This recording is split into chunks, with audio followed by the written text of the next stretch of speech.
नहीं, डील तो बिल्कुल नहीं हो रही है। डील की जहां तक बात है वो तो कैटेगोरिकली मैं कह सकता हूँ कि कोई डील नहीं हो रही है। और सिर्फ ये कि खान साहब ने कहा कि मैं दरवाजे मेरे बंद नहीं है, कोई बातचीत करना चाहे तो बिल्कुल हो सकती है।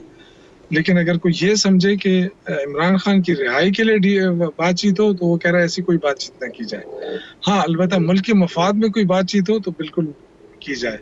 तो ये थोड़ा सा फर्क है। नहीं, लेकिन उन्होंने शौकत क्लियर यूसुफ कट सही कहा साहब है इस कल। लबो लहजे के साथ इतना सख्त लबो लहजा होगा, ओपन पब्लिक लीग जो क्रिटिसिज्म है वो होगा और जिस तरीके की जबान इस्तेमाल की गई वो होगी, तो क्या इस्टेब्लिशमेंट से आप तवक्को करते हैं कि वो बातचीत करेंगे आपसे? पहली बात तो ये कि मैंने स्पीच नहीं सुनी है लेमिन गडापुर साहब की, क्योंकि मैं यहाँ पे किसी उसमें था, मैंने स्पीच सुनी नहीं है।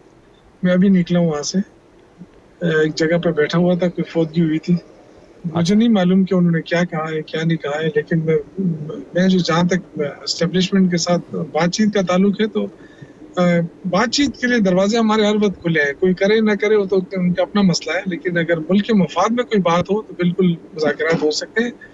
जहाँ तक इमरान खान के हवाले से बात हो तो वो इमरान खान ने मना कर दिया है कि मेरे लिए कोई बात ना करे, बुशरा बीवी के लिए कोई बात ना करे। हम सिर्फ अदालती निज़ाम के जरिए, अदालती फैसले के जरिए होना चाहते हैं। और चूंकि उन केसों में कोई दम तो नहीं है, बदकिस्मती से इस वक्त उनकी अदालतें आज़ाद नहीं है। अदालतें इजाज़त देती हैं कि जाए मिले खान साहब से, लेकिन वो पूरा वफद चला जाता है, 4-4 घंटे बाहर इंतजार कराया जाता है। एक ब्यूरोक्रेट जो है वो इजाज़त नहीं देता है कि जाके, और कोई उनसे पूछने वाला नहीं है। तो वैसे तो इस हुकूमत के पास वैसे भी कोई इख्तियार तो है नहीं। बदकिस्मती से इस हुकूमत के पास कोई इख्तियार नहीं है, बेचारा बिल्कुल ऐसी वो है। तो देखिए इसलिए देखिए शुक्र इनसे यूसुफ जई बातचीत साहब, करें ना आप करें एक सीनियर पॉलिटिशियन है, सीजन पॉलिटिशियन है। मैं आपसे ये जानना चाहूँगा कि क्या पाकिस्तान तहरीक इंसाफ अपनी कुछ वीकनेसेस की वजह से, हुकूमत जो भी कर रही है आप उसको इलिजिटिमेट कहें, आप फॉर्म 47 कहें, कुछ भी कहें, लेकिन क्या पाकिस्तान तहरीक इंसाफ अपनी कन्फ्यूजन की वजह से पोजीशन ऑफ वीकनेस के ऊपर आई है rather than being on the position of strength, और ऐसी जगह पे खड़ी है जो पॉइंट ऑफ नो रिटर्न है, जहाँ से वापसी मुश्किल नजर आ रही है? देखिए, खामियां होंगी, जरूर होंगी, कमजोरियां भी हो सकती हैं, कुछ गलत फैसले भी हो सकते हैं, लेकिन स्ट्रगल तो कर रही है तहरीक इंसाफ।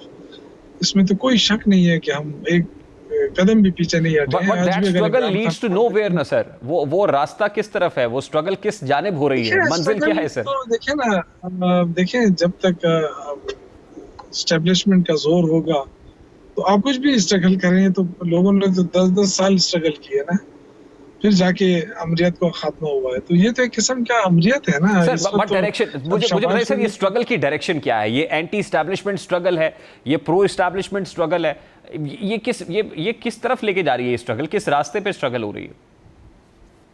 नहीं, प्रो एस्टेब्लिशमेंट तो बिल्कुल नहीं है। डेफिनेटली हम तो देखें ना, जिन कुव्वतों ने हमारा मैंडेट चोरी किया है हम आज भी उनके खिलाफ खड़े हैं। और देखिए, सिर्फ बातों से तो कुछ नहीं होता है ना कि हमने मुल्क को तरक्की दे दी है, मुल्क तरक्की की तरफ गामजन हुआ है। क्या तरक्की हुई है आपकी? जो एक्सपोर्ट है वो तो तकरीबन तकरीबन गिर गई है आपकी। आज जो की खबर है सर, पैदावारी करंट अकाउंट सलाहियत थी, सरप्लस हो गया है, तरसीलात ज़र रिकॉर्ड आ रही है, महंगाई जिस प्रोपोर्शन से बढ़ रही थी उसमें कमी वाकई हुई देखिए, है। मैं आपको बताऊं, चूंकि तरसीलात ज़र जो है वो तो देखें, जब लोग बाहर जाएंगे इतनी बड़ी तादाद में तो डेफिनेटली वो तो पैसा भी आएगा, वो तो एक अलग इशू है। लेकिन क्या हम जो लोगों को ओवरसीज पाकिस्तानियों के लिए कन्वेंशन करा रहे हैं, तो वो कौन से ओवरसीज पाकिस्तानी थे? वो तो चीख रहे थे कि हमारी सुनो, उनकी तो किसी ने नहीं सुनी। फिर ओवरसीज पाकिस्तानियों की बात की जाती है कि इन्वेस्टमेंट लेकर आए, लेकिन उन पर एतमाद नहीं हो रहा है, उनको वोट का हक नहीं दिया जा रहा। तो तजादात तो हुकूमत के अंदर भी है ना, बहुत सारे तजादात आपको नजर आएंगे। और वो तजादात है सिर्फ अपने ये सब कुछ जो है ना, ये सिर्फ उसके लिए है, पॉलिटिकल स्कोरिंग के लिए है, बाकी तो कुछ भी नहीं है इनके पास। ये जो मईशत की मजबूती की बात कर रहे हैं, तो आप खुद सोचें कि सिर्फ कर्जा लेने से तो मईशत मजबूत नहीं होगी ना, कि आप कहेंगे हमारे पास इतना पैसा आ गया, इतना पैसा आ गया। तो कर्जे ले रहे हैं ना, सर 27,000 वो का कर्जे कर्जा भी आपने भी लिया तो हुआ है। कर्जे लिए थे ना सर, आई मीन किसी के पास भी, तो इररिस्पेक्टिव ऑफ द हमारे दौर फैक्ट, में वो जब हमने पाकिस्तान कर्जा पीपल्स लिया था, पार्टी हो, वो एक पीएमएलएन हो मिनट, या पीटीआई हो, सभी कर्ज की मैं पीते रहे ना सर। आज भी बिल्कुल मैं शहबाज शरीफ साहब ने सर देखिए तकरीर हमने की बलूचिस्तान फ्रंट के ऊपर, वो कहते हैं कि अगर सड़कें बन रही हैं और अगर जरूरत है वहां पे, तो इसको भी क्रिटिसाइज कर रहे हैं। आईएमएफ के साथ जाना था तो आईएमएफ के दफ्तर के सामने एहतजाज किया गया, अब आईएमएफ को खत लिखने की बातें हुई। ये सब कुछ किया और वो कहते हैं ये एंटी स्टेट कुव्वत है। नहीं नहीं, देखिए एंटी स्टेट कैसे हो गए? आपने भी आप कर रहे हैं, आप देखिए इन्होंने जो ओवरसीज कन्वेंशन किया, तो इसमें मैं तो यही आपसे अर्ज कर रहा हूँ ना कि ओवरसीज कन्वेंशन में इन्होंने ओवरसीज को क्या दिया? अपनी तकरीरें झाड़ी और मीडिया के जरिए रिलीज की कि जी देखिए ओवरसीज सारा हमारे साथ खड़ा हुआ है। वो चीखते रहे कि जी हमें मौका दे, हम बात करना चाहते हैं, उनको मौका नहीं दिया। तो देखिए ये दावे तो हो सकते हैं हमने कर्जा लिया, तो क्या हमारे दौर में इतनी महंगाई थी?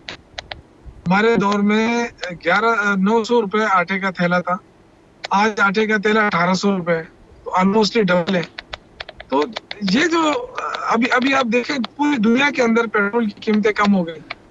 अच्छा शौकत यूसुफ सही साहब, देखिए ये वैसे तो ये तो एक अलग डिबेट है, सब्जेक्ट है, वो फिर इकोनॉमिक लैंडमाइंस की बात भी आएगी, जाते जाते क्या करके गए कंपैरेटिव एनालिसिस भी आएगा, ये किसी दिन और कर लेंगे।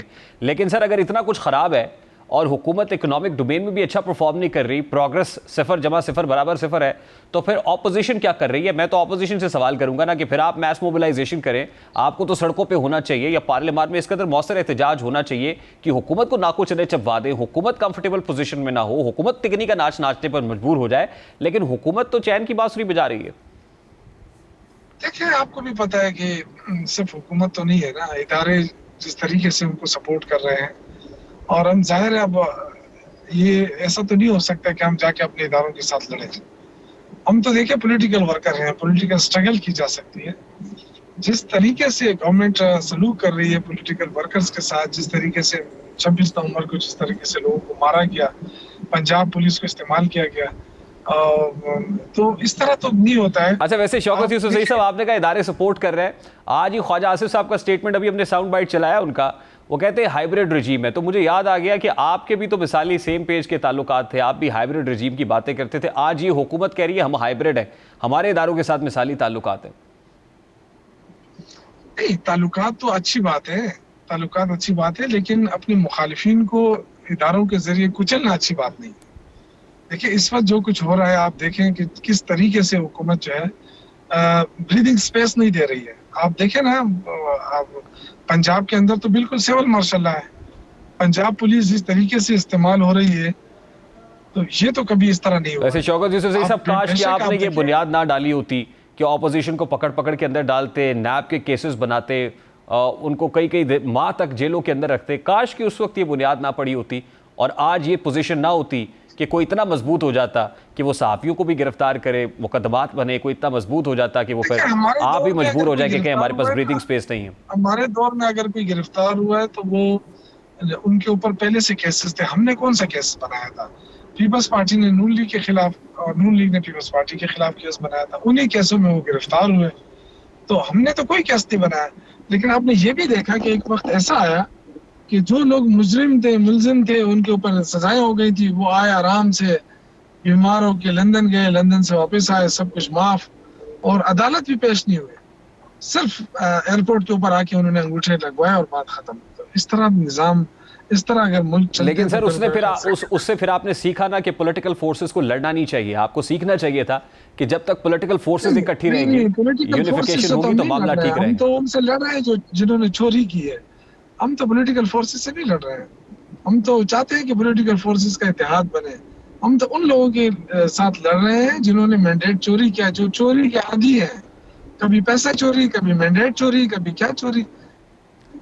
लास्टली शौकत यूसुफ सही साहब, at this point in time आपको क्या नजर आ रहा है कि कहीं ना कहीं कोई बानी पीटीआई की रिहाई की सबील हो सकती है? अगर है तो किस रास्ते से? What options are you left with? क्योंकि जो पर्टिकुलरली सिविलियंस के मिलिट्री कोर्ट में ट्रायल का मामला है, उसमें भी 4 महीने के अंदर अंदर फैसले आ जाने, और उसमें भी लाइकली ये है कि अगर वो फैसला खिलाफ आता है तो नाअहली भी हो सकती है। फिर चीफ मिनिस्टर केपीके की अपनी वजारत भी खतरे में, वजारत आला।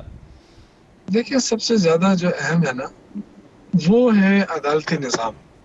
हम कोशिश कर रहे हैं कि अदालती निज़ाम आज़ाद हो, हम कोशिश कर रहे हैं कि पार्लियामेंट की बालादस्ती हो, हम चाहते हैं कि इंसानी हकूक़ की बहाली हो, जमहूरियत हो। इस वक्त तो कुछ भी नहीं है मुल्क के अंदर, कानून मानून तो नहीं है, बस जिसकी मर्जी है। अब आप देखें, कभी ऐसा हुआ है कि आप दिन दहाड़े कोई सियासी एक्टिविटी हो और आप उस पर दावा बोले, पंजाब पुलिस जाके उसको खत्म करे, लोगों के घरों पे छापे मारे जा रहे हैं। ये तो कभी नहीं हुआ है ना ऐसा। अब हो रहा है, आप हमारे दौर की याद दिला रहे हैं, लेकिन हमने कभी भी कोई नया केस तो नहीं बनाया, सारे केसेस पुराने थे। और नैब उस वक्त हमने आजाद किया हुआ था कि भाई आपकी अपनी मर्जी है। तो आज तो देखें ना, आज सर तो नैब बड़े जितना पॉलिटिकल कम विक्टिमाइजेशन और विच हंटिंग के लिए इस्तेमाल आपके दौर में हुआ है, शायद ही कभी हुआ हो। आप धांधली की बात करते हैं, मुझे I still remember Daska election, कि डस्का इलेक्शन में किस तरह आरओज और डीआरओज को उठाया गया था। ये सब चीज़ें ऑन रिकॉर्ड है सर। जब आप ऑपोजिशन में होते हैं तो फिर आपको याद आती है। तो I have to take a very quick short break here sir. Shaukat Yusufzai sahab, Pakistan Tehreek